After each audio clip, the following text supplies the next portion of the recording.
press briefing by the Gambia Immigration Department. My name is Siman Lo. I am the Public Relations Officer of the Gambia Immigration Department. With me here today is ASI Bojang, 2IC to OC of Migration, and I also have Chief Superintendent Omar F. Sedikan, Coordinator of Border Patrol Units within the Gambia here. The purpose of this press briefing is to engage with the media on the updates of what we have done so far with regards to irregular migration. And this particular briefing will outline to you what particular success have we registered as a department in our fight against irregular migration. So to start with, on the 21st of October 2024, at around 2 a.m., officers at the Barra Immigration Post had intercepted 25 immigrants, suspected immigrants, who were believed to have been going towards a departure into the irregular Backway. And this interception was conducted after the officer had received a tip-off with regards to an immediate potential departure of certain immigrants. On the same vein, in that particular occasion, the same station where we have Barra also had intercepted 26 suspected migrants within the Gambia who also were departing from the lands of the Gambia to travel to other countries. Within this interception, the officers were able to also hold along certain materials that were believed to have been transported along while they were traveling. Among these materials included 48 gallons of 20 liters of fuel that was supposed to be used in these transactions. We've also intercepted one boat Yamaha engine that is presumably supposed to be used in this particular quest as well. Among those materials also included food items that were believed to have been used by these alleged immigrants while they were traveling towards the departure. So all in all, on that particular day, that is 21st October 2024, the officers at Barra had intercepted 51 suspected immigrants along the Barra post. And this particular number includes 49 male suspected immigrants and also 2 female as well. We've also had 3 minors who are part of this particular group that had been intercepted. Now moving along, if you look at their aggregate based on nationalities, within the 51 we had, 46 of them are believed to be Gambians, 2 of them are believed to be from Guinea-Conakry, 1 of them is a Senegalese. We also had 1 from Nigeria and 1 from Sierra Leone as well. So all in all, you have the 51 in the first interceptions. In a similar vein, but a separate venture, with regards to our fight against irregular migration, we had also had interceptions along the Gunjur-Sambuya highway. In Gunjur, officers yesterday, 22nd of October 2024, had also received a tip-off of activities towards irregular migration, and then they had taken efforts towards mitigating this particular practice. In this interception, which occurred around 3:15 a.m. towards 4 a.m., they were able to intercept 25 suspected immigrants in the Gunjur-Sambuya area. Among this number of 25 people, we had 22 Gambians, 1 Senegalese, and 2 from Guinea-Bissau as well. Now, going by the aggregate based on gender, this number included 24 male and 1 female who are also found to be suspects in this case. Now, if you look at the total interception we have received over the past 2 days, that is October 21st at Barra and also October 22nd at Gunjur-Sambuya, we have been able to at least intercept 76 suspected immigrants from the Gambia looking for a way to be able to transit and move to other countries. And overall, among this number, we have 73 of them as male, and again, we have 3 of them as female. Among this number, again, includes 3 minors who are involved to have also been taking efforts towards this particular quest as well. Now, when we look at the nationality aggregation of the overall 2 interceptions we had received on the 21st of October, likewise 22nd, we have received 68 Gambians who were involved in this suspected irregular migration route. Amongst them also includes 2 Senegalese, 2 Guinea-Conakry, 2 Guinea-Bissau, and also 1 Nigerian and 1 Sierra Leonese. Now, these had been efforts that GID had been taken towards making sure that we promote our mandate to control, monitor, and regulate the movement of people within, outside, and into the Gambia. The department remains staunch in making sure that we are able to mitigate this practice which has kept families heartbroken, left parents childrenless, and have also put us to an age whereby we have seen Gambians who have perished in this perilous journey. And it is through this quest that we want to make sure that we would increase our efforts, embolden our officers, provide the grounds whereby anybody who attempts to get involved into this irregular migration will be curtailed by the department. Through efforts which we have made with COP Gambia, we have been partners towards this particular initiative.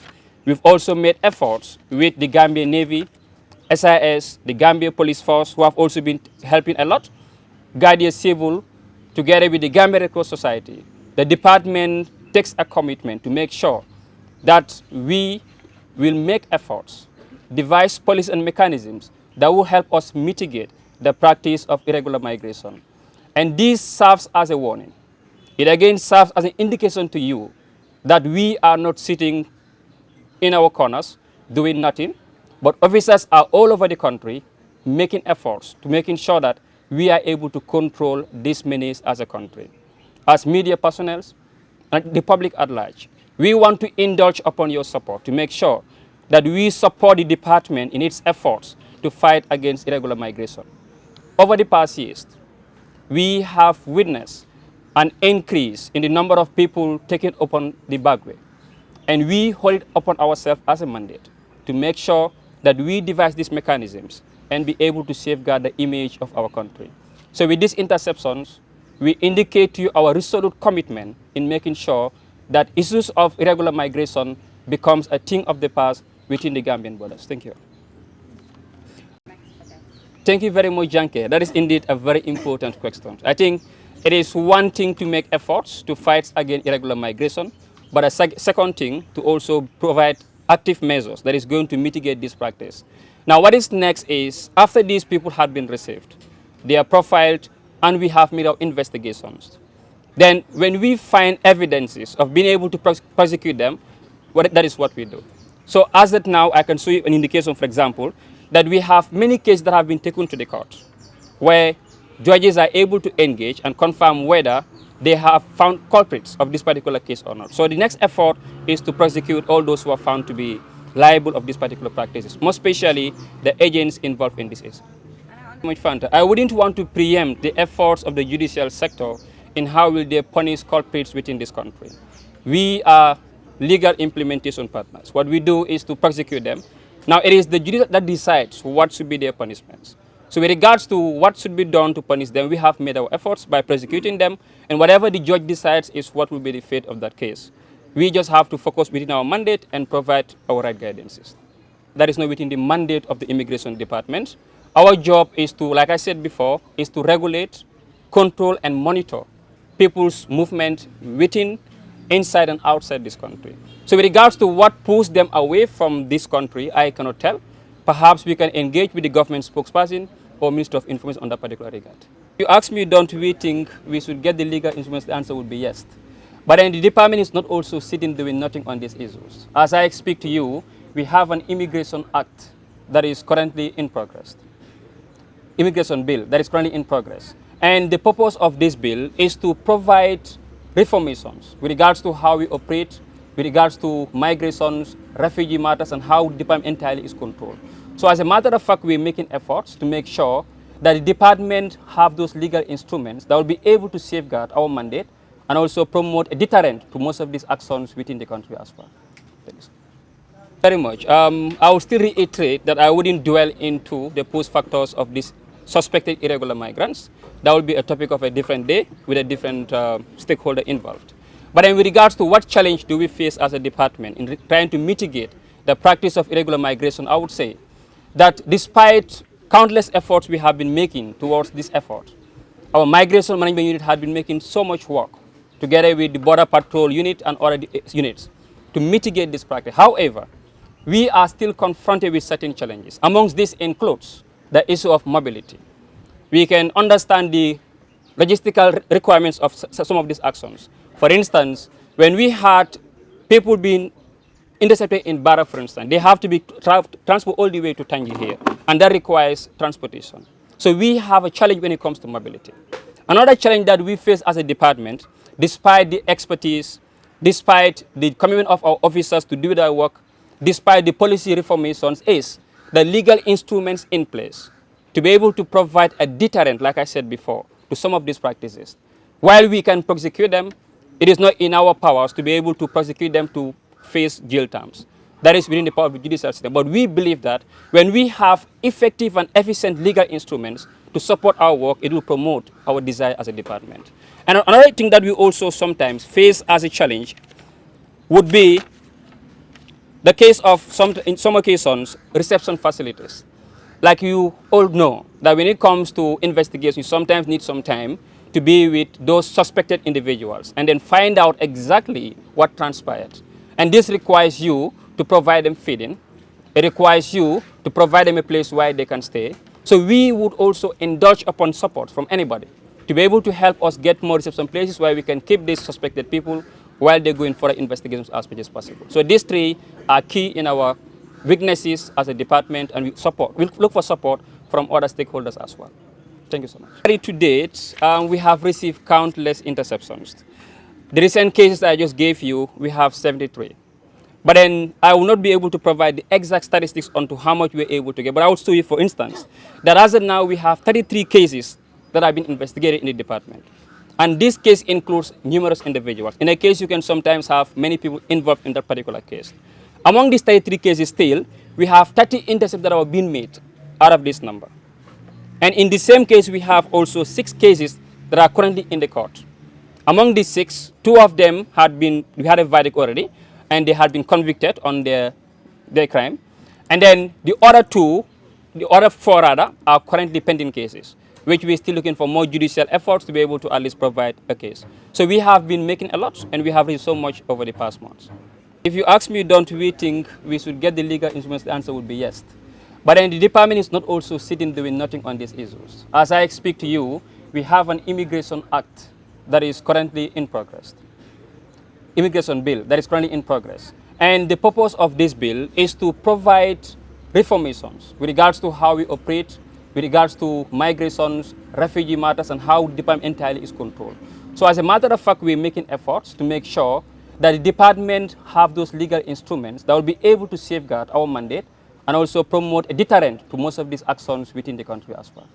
I said, if I could go beyond 100% to show commitment, I would say we are 200% committed towards this menace. But then we have to also understand the fact that fighting against this particular menace is a concerted effort, collectively. It's not only within the powers of the GID. Family members are sometimes aware of these issues. We are the very ones who sometimes finance these projects. So if you want to fight against irregular migration, it has to be a collective responsibility. We do our part at our own powers. The family members at home do their part. And those who also want to indulge into this power also know what waits them in the long run. So it becomes a collective effort. So we are fully geared towards this particular fight against irregular migration. The partners we have been working with over the past months in making sure that we implement these programs. I want to give a special gratitude to COP Gambia, who have been helping when it comes to operations and also investigation. I also want to acknowledge the efforts of Guardia Civil, who had also given us support when it comes to patrols in our joint patrols. The Gambia Red Cross Society as well for always offering psychosocial support and also trying to put our suspected individuals into good order before any other thing. The Gambia Navy, the Gambia Police Force, and also SIS for always being there for the GID when it comes to this kind of cases. Evidences are real and eminent. You as media person have already seen what is on the ground here. I don't think the department has any interest in providing what is not going to be real in the work that we do. The typical case would be, at 2 a.m. late at night, what does it mean you're doing at that particular spot in time? Most of these things we do are based on intelligence report that we receive from people.